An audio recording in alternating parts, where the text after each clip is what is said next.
Welcome back to Altadena After the Fire, where we explore the people, policies, and progress shaping California's future post the devastating Eaton fires in January 2025. Today's guest, Chris Holden, has a story deeply rooted in local leadership and statewide impact. He's a Pasadena native. He rose from city council to mayor and eventually to state government, where he became a leading voice on energy policy and wildfire resilience. As chair of the Assembly Utilities and Energy Committee, he helped guide California through one of its most volatile moments, championing major legislation like AB 1054 and the creation of the Wildfire Recovery Fund. We'll talk about what it took to pass that landmark bill, the balance between holding utilities accountable and protecting ratepayers, and how local communities like Altadena and Pasadena are continuing to rebuild and prepare for a more fire-prone future. All of us can learn a little bit more from this situation. From the halls of Sacramento to the foothills of the San Gabriels, this episode dives deep into leadership, resilience, and the fight to adapt to a changing climate. So let's get into it. Chris, welcome to Altadena After the Fire. Thank you. Appreciate Kobe, you bringing me on and being a part of your presentation today to the community. You know, for me, after serving 36 years in elected office, as you pointed out, nearly 24 on the Pasadena City Council and during a stint as mayor, and then 12 in the California State Legislature, I've had the privilege of representing not only Pasadena, but Altadena, Sierra Madre, as three communities that were impacted by the Eaton fire, and many communities throughout the San Gabriel Valley. Growing up in Pasadena and being part of a unified school district, which Altadena was a part of, so many early friends in my life lived in Altadena. We played sports together. I remember the first time I learned to play basketball, I was at Wilson Junior High. A lot of good friends that I ended up playing ball with in high school were at Elliott. And so families were close. Parents were part of organizations. There were organizations, and that gave us all a chance to get to know one another. And so during my time, so for me, even though I live in Pasadena, this fire's impact on my history, my connections, my friends, the impact that it had on their lives has been awful. The experience itself, and so when I look at the chance to have served in the legislature and to have actually been the chair of utility and energy, it gave me sort of an intimate understanding of the operations of that industry. We had to craft legislation to help create a pathway for Pacific Gas and Electric, PG&E, who found themselves in bankruptcy because their utility was the cause of so many fires in the Northern California area, and those fires had high dollar amounts, and they found themselves unable to have anything other than junk bond status. And in order to get them out of bankruptcy, we had to create a pathway that was going to stabilize the financial markets, but at the same time was going to create an opportunity for a victims fund to be established so that folks who found themselves victims to a utility caused fire would knew that they have an opportunity to be brought back whole or close to it. And so moving forward from that particular episode to now in the Eaton fire is where that fund can come into play. It's to be up to roughly a $21 billion fund. And that $21 billion is a portion of it can be used by a utility up to a certain amount. The utility has to put $1 billion up front before they have access, and that they could not have been negligent in the cause of the fire, certainly not grossly negligent, that there are safety standards that were attached to this as well. And as long as they met those safety standards, like turn off the power if you know there are going to be high winds, then that puts it in a position that they could have access. In this particular instance, we know that they did not turn off the power, and the organization that I am now affiliated with LA Fire Justice, was formed after the fires as a result of the negligence of Edison in this matter, by not turning off the power. The two active towers that were adjacent to a deactivated tower energized that deactivated tower, causing an arcing action at the top of the tower, melting much of that, causing that hot metal to hit the ground, where dry brush was adjacent to the tower itself. And so one can argue that that's definitely negligence, and in our view, possibly gross negligence, but that's all to be determined in the court. So then that throws out the whole purpose of the fund, because they didn't do what they were supposed to do. So now they're wholly accountable for what happened. Is that what that means? It has to be determined by a court. What we believe is that what the evidence that we've been able to curate, which is the videos and everything else that's been out there, the mapping of the canyon to be able to show from various angles through cell phones that others had at that time, we were able to capture that and be able to see exactly the timing on when these events took place, when the power surge happened, and then as a result, when that fire started underneath Tower 3.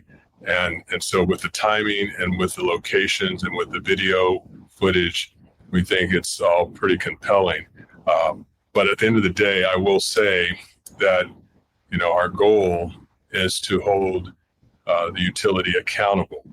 Accountable means making sure that the community is made whole, or as close to whole as possible.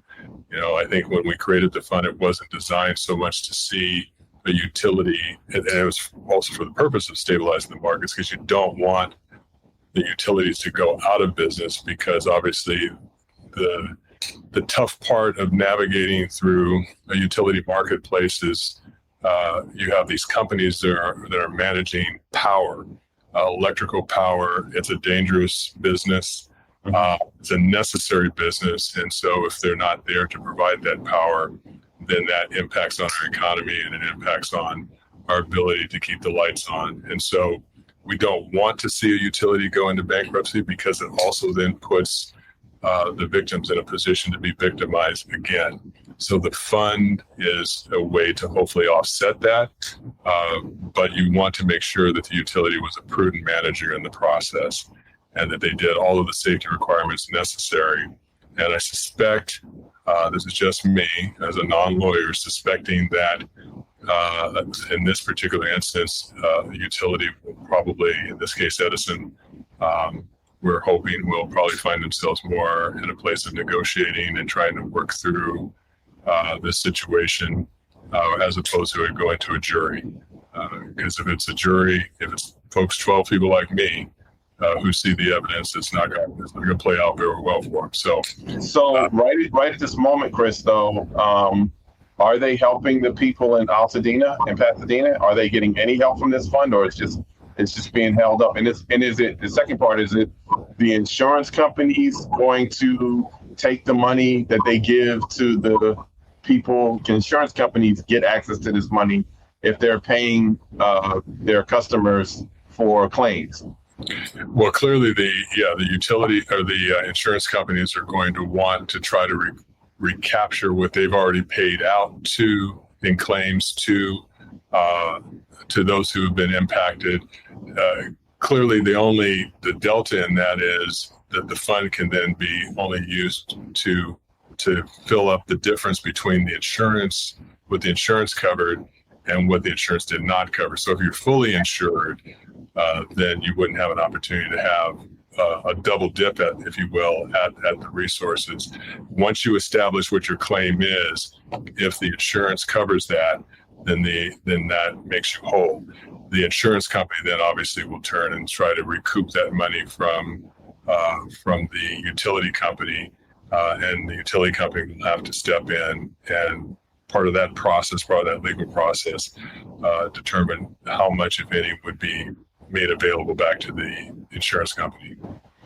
So take me back to January, Chris. So you grew up in the area.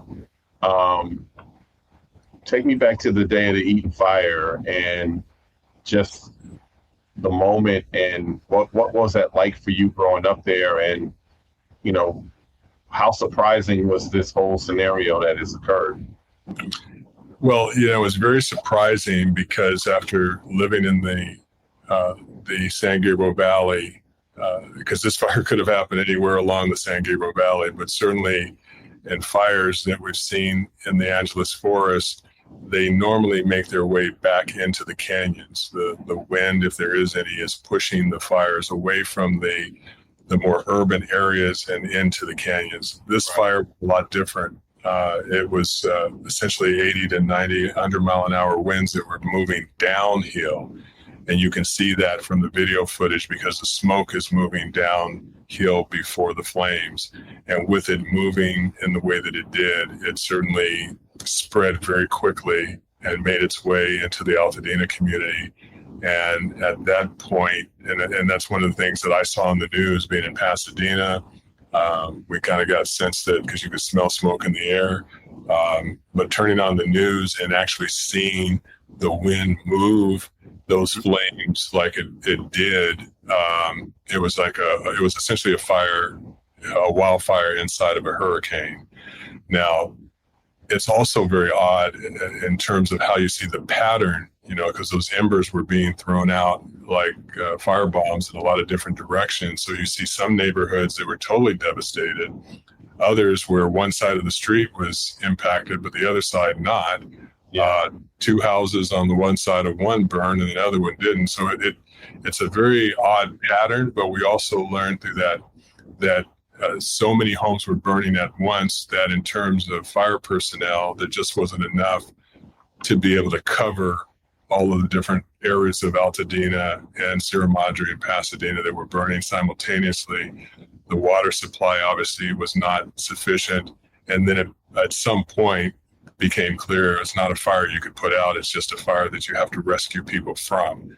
And I think that's where you even saw neighbors who were on top of their neighbors' homes with T-shirts wrapped around their face, doing their very best to preserve those homes. And I think at some point we've heard the stories realizing that, hey, you know what, these fires are getting pretty close, and that maybe this is a situation where my life could be in jeopardy.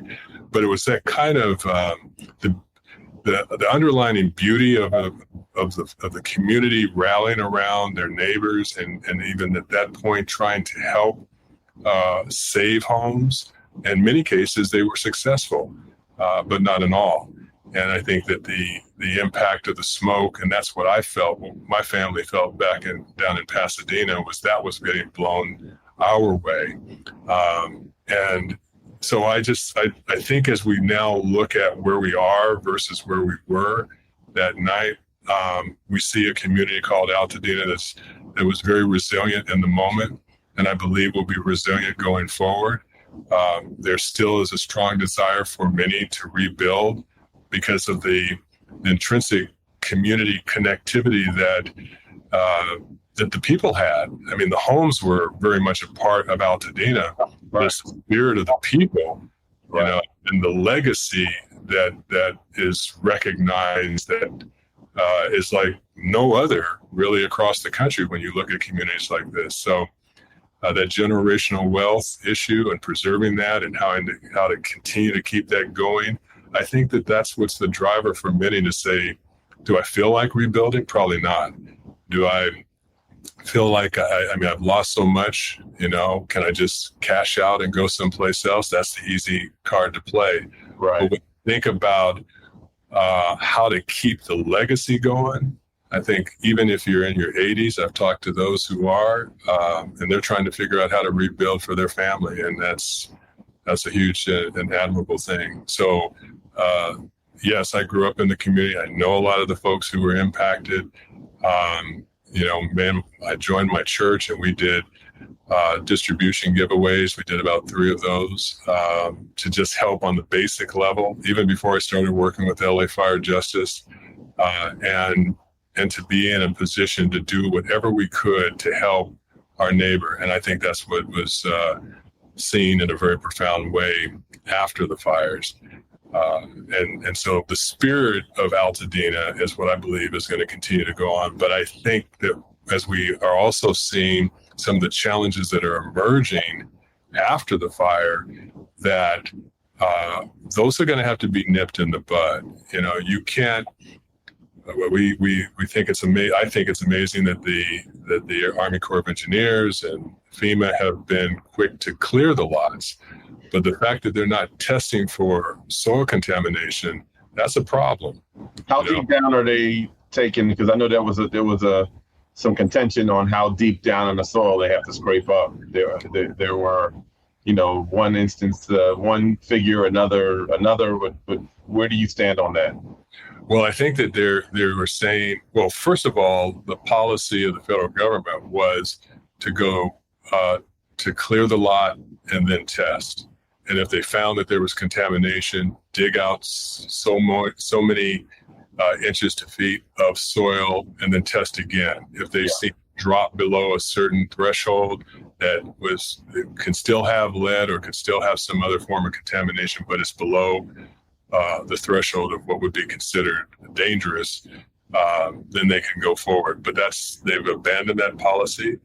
They're just clearing 6 inches and leaving it without these soils being tested. And I think, and kudos to the county, they were able to identify $3 million to start into that process. But that's just scratching the surface in terms of what's ultimately necessary. And since the federal government is not going to weigh in like they have in the past, we're very hopeful that the state, having set aside $2.5 billion early on in this process for fire recovery, obviously for the whole year, but certainly if there could be some monies identified in that, roughly 30 to 40 million for testing these soils, I think that would be money well spent.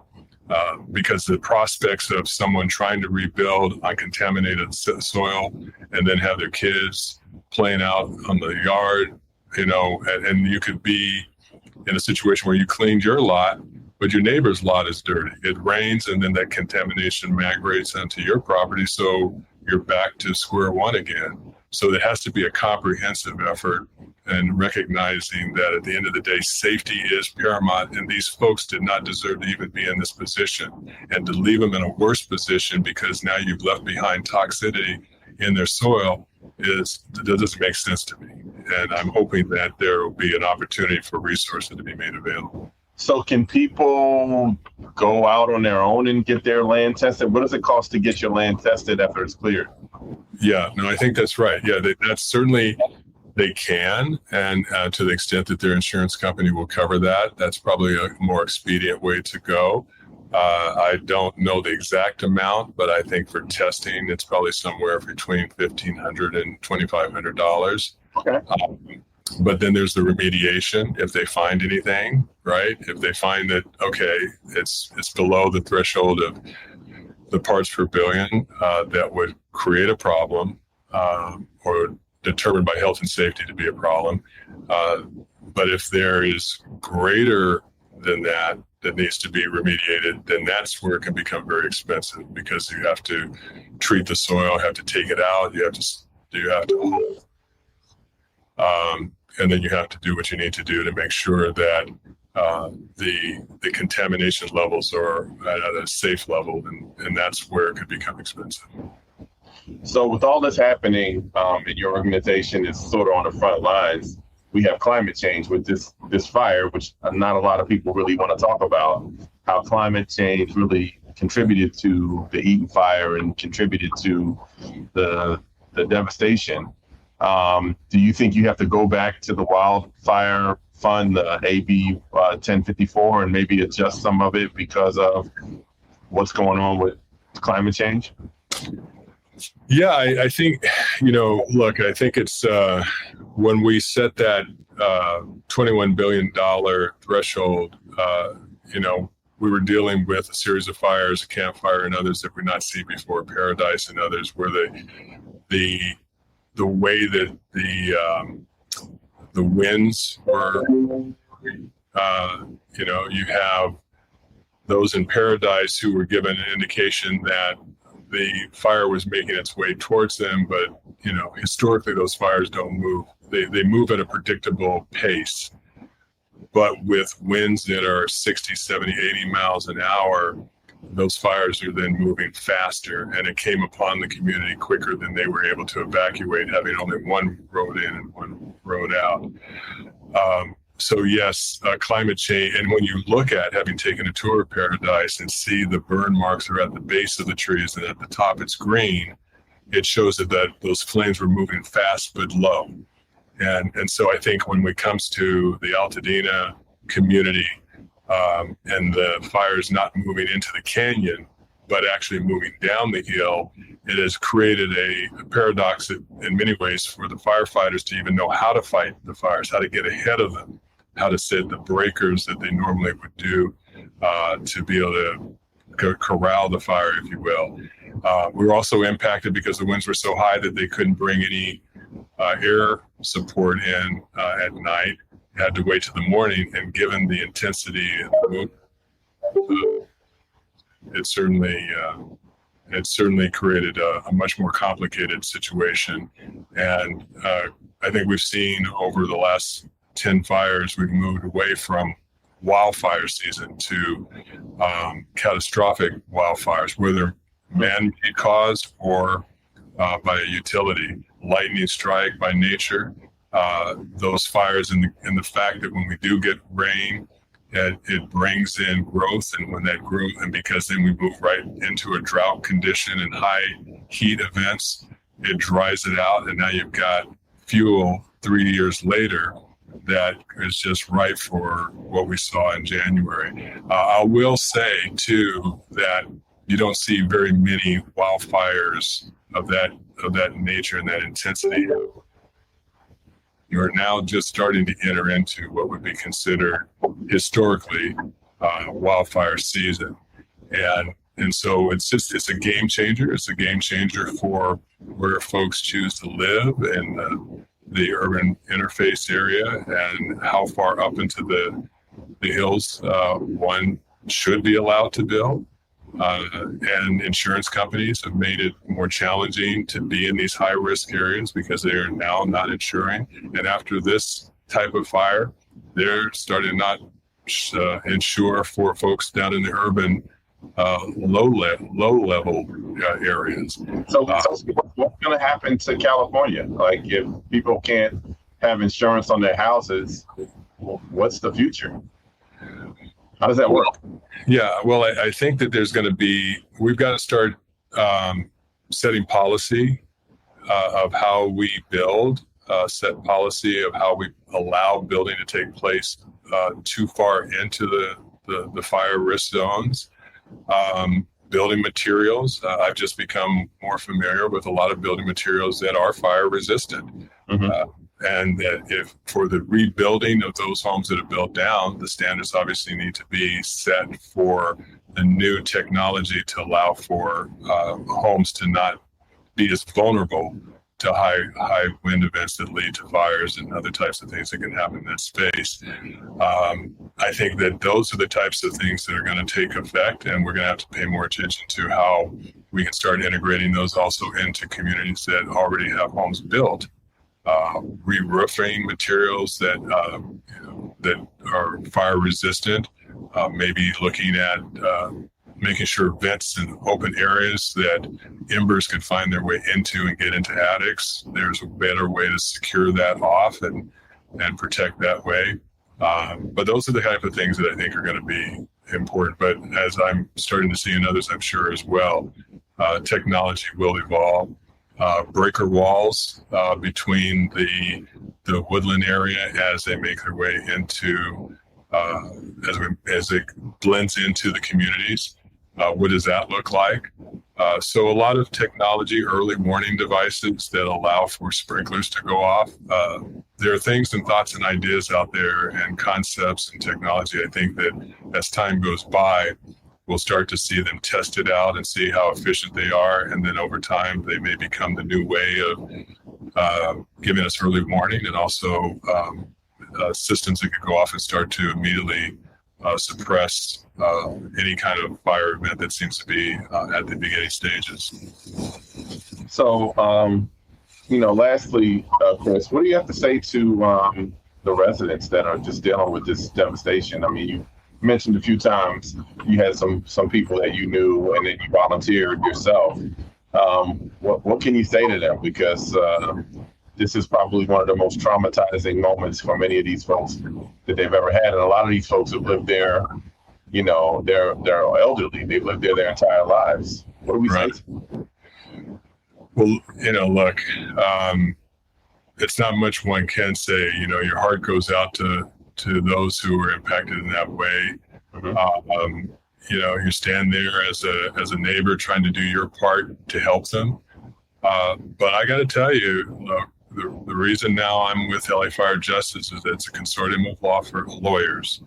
And our job was to determine, how did this fire start? While other law firms were advertising on social media, we were spending resources going up trying to figure it out, because if we hadn't figured it out, then we'd still be waiting on LA County Fire to do the official investigation. And then you'd still have the utility saying, well, we didn't start the fire. So to hold them accountable, this wasn't a lightning strike. This wasn't an act of God. This was negligence that caused this to happen. And these families who've been subjected to this kind of tragedy need to be made whole. So our job now is to hold the utility accountable. Can't replace all the memories. And it does break my heart knowing that could have been us. It could have been any of us. But we're going to do our very best in this moment to try to make equity and balance yield back to those who are impacted unnecessarily, and that they get back with as much of what they lost as we can possibly help them get through the lawsuit that will ensue that's already underway around Edison and this fire and their neglect. Well, Chris, thank you for your time. This is Chris Holden, the CEO of the LA Fire Justice, and thank you for all that you've done. I'm sure there's so many people that appreciate you just being on the front lines and trying to hold folks accountable, but also just options to help people deal with something that's traumatizing. And we thank you for joining Altadena After the Fire. Thank you, Kobe. I appreciate you. Thank you for listening to Altadena After the Fire. If you found this episode meaningful, please share it to help spread awareness. To support those affected by the Eaton Fire, consider donating to the Brotherhood Crusade's Wildfire Relief Fund at brotherhoodcrusade.org. If you have updated information or a first-hand story to share, we'd love to hear from you. Contact details are in the show notes. Altadena After the Fire is an Urban One podcast. Executive producer and host, Kobe Tyner. Assistant producer, Jahi Whitehead. Director of Podcasting, Dre Smith. Special thanks to the Urban One Cares team and our founder, Kathy Hughes. Thank you for tuning in. See you next time.